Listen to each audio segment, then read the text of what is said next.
Olá galera, aqui quem fala é Maicon José, mediador de física do PVS, e estamos dando seguimento à resolução comentada das questões do simulado de outubro. Vamos para a quarta questão. O Prêmio Nobel de Física de 1906 coube a J.J. Thomson.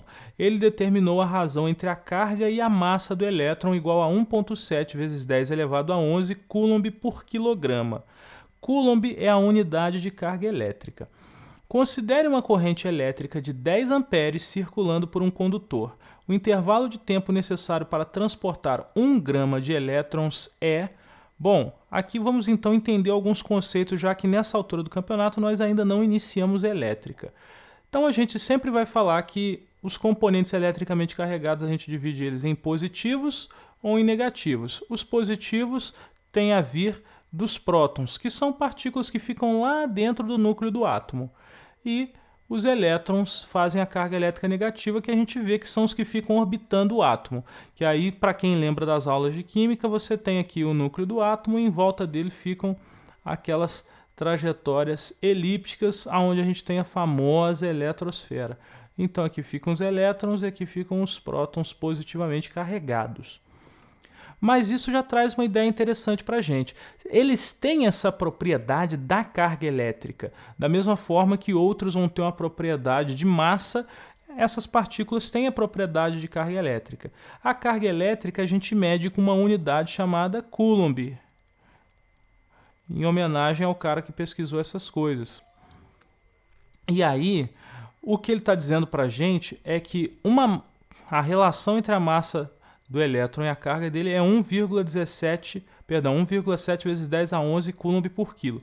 Ou seja, 1 quilo de elétrons vai ter uma carga de 1,7 vezes 10 elevado a 11 coulomb.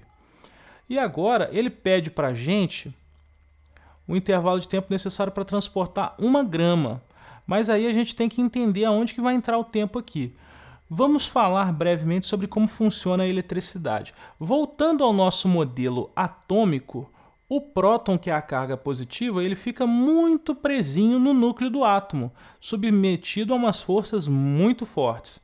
Aliás, o nome delas é força forte. E o que acontece? Como eles estão presos no núcleo do átomo, a gente não vai ficar mexendo com eles. Mas a gente sabe que existe eletricidade para tudo que é lado. Inclusive esse computador ou esse celular que você está usando para assistir isso agora está sendo movido com eletricidade. Então a gente tem que ser capaz de passar partículas carregadas de um lado para outro para transmitir essa eletricidade. No caso, a gente não vai poder usar o próton. A gente usa o elétron porque ele está do lado de fora do átomo, então é mais fácil retirá-lo. E aí, a gente define uma nova grandeza que a gente chama de corrente elétrica. Normalmente a gente representa pela letra I. Vou botar aqui corrente elétrica.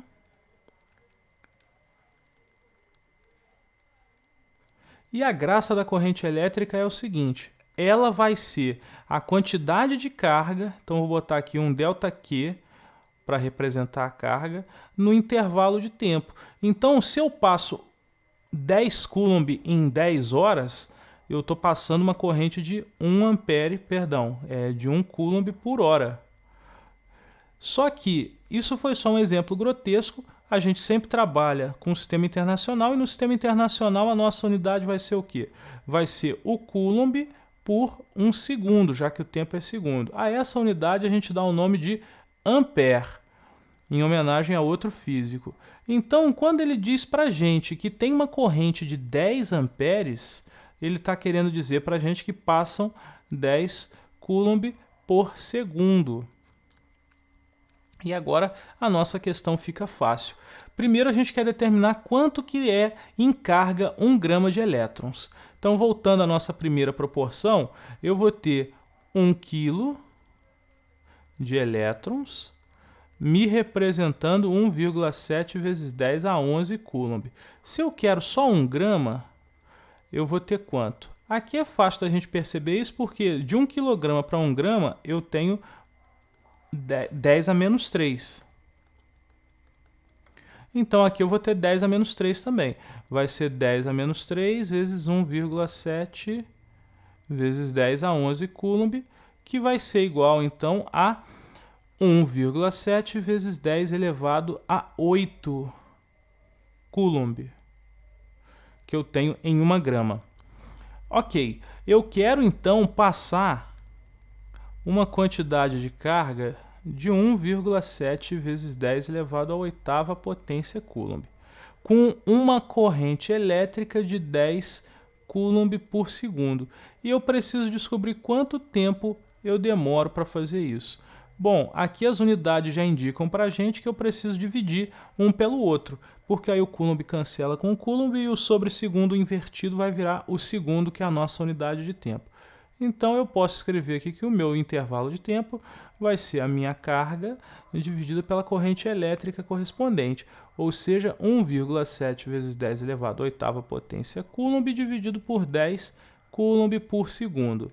Aqui, como eu disse, a gente faz a mágica das unidades. 1,7 vezes 10 a 8 dividido por 10 vai ficar 1,7 vezes 10 a 7 segundos.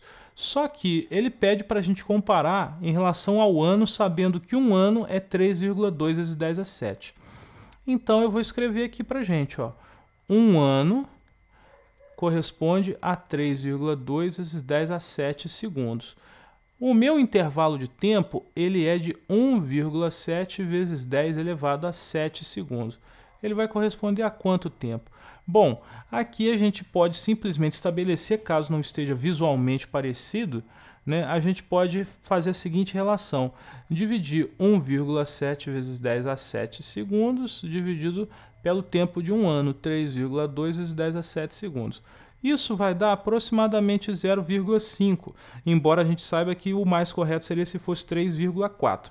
Mas a gente está arredondando de tempo, é aproximadamente metade do de cima. Como a gente está falando em anos, então eu tenho aqui aproximadamente meio ano para fazer essa transferência. Então a gente vai ficar aqui com a alternativa C. Ela é a nossa escolha. Bom, pessoal, espero que vocês tenham entendido. Qualquer dúvida, deixem nos comentários ou me procurem.